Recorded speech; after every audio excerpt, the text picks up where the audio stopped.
Новое обновление в Genshin Impact всегда вызывает к себе большой интерес, особенно если разработчики анонсируют что-то новое. В большинстве случаев это персонажи, новые локации, модельки оружия и новые отрывки сюжета игрового мира. Для нас это все уже стало чем-то обыденным, и в большинстве случаев предугадать, что нас ждет в будущих обновлениях, очень легко, ведь разработчики зациклились на одном и том же. Сразу хочу сказать, что я люблю эту игру, и я не хейчу ее просто так, особенно когда весь мой канал построен именно на ней. К примеру, вспомним, как в обновлении 1.6 разработчики показали нам скины для персонажей, и это вызвало огромный и главный живой интерес со стороны комьюнити по данному поводу. Многие игроки говорили, что это испортит атмосферу в игре, другая же сторона, что это наоборот разбавит и так наскучавшийся геймплей и обновление. Прошло уже целых 6 месяцев с данного нововведения, и как мы видим, помимо тех двух скинов, нам так ничего и не показали. Как будто разработчики думают: о, крутая идея, давайте сделаем скины, но после просто забили на это. Хотя в чем проблема раз в одно обновление добавлять по одному скину на персонажа? Разве это настолько труднозатратно для такой уже не маленькой компании, как MiHoYo? Почему все обновления в игре стали настолько скучными? Лично у меня уже нет такого крутого чувства по типу: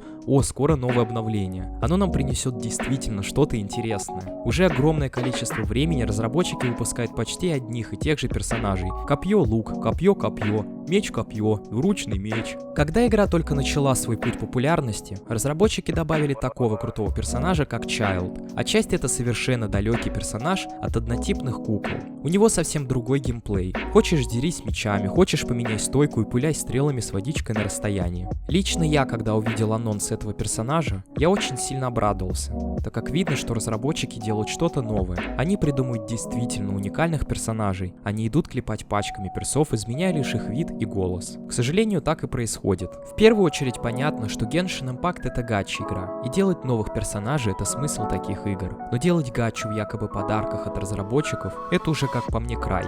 Почему разработчики как-то принижают игроков друг перед другом? Разве мы это не их хлеб и смысл развивать игру? Почему я вижу конкурсы, где кто-то получает благословение Луны, примагемы, а кто-то каких-то жалких 100 каморы, которые можно получить за 40 смолы с артерии?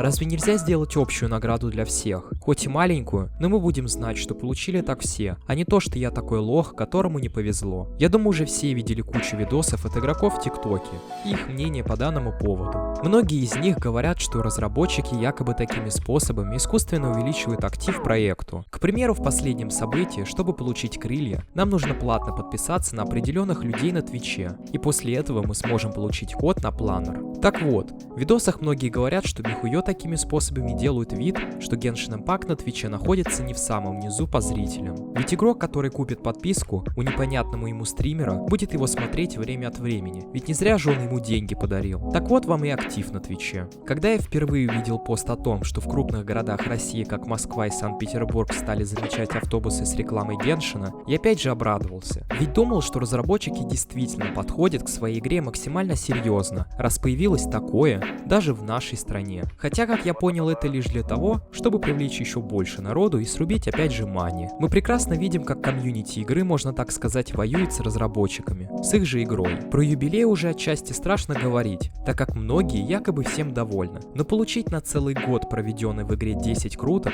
это уже смех. Игроки до последнего ждали, что разработчики такие: оп, а это мы так пошутили. Вот вам действительно настоящие подарки на годовщину нашей игры. Спасибо вам, что уделяете нашей игре время и продолжаете в нее играть. Но, к сожалению, такого не было. И это я вам свой сон рассказал.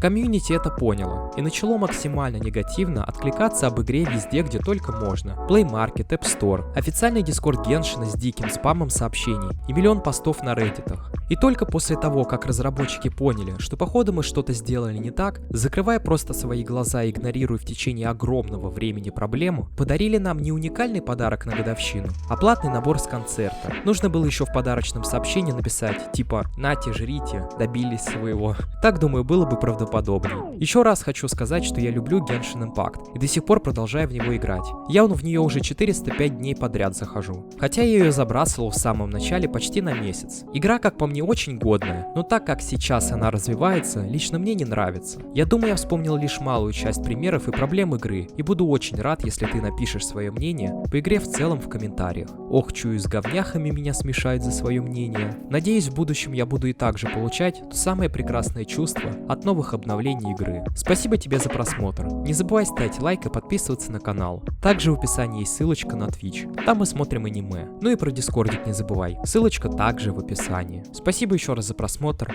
и, как говорится, до новых видео. В каждой катке, в каждой теме есть один такой.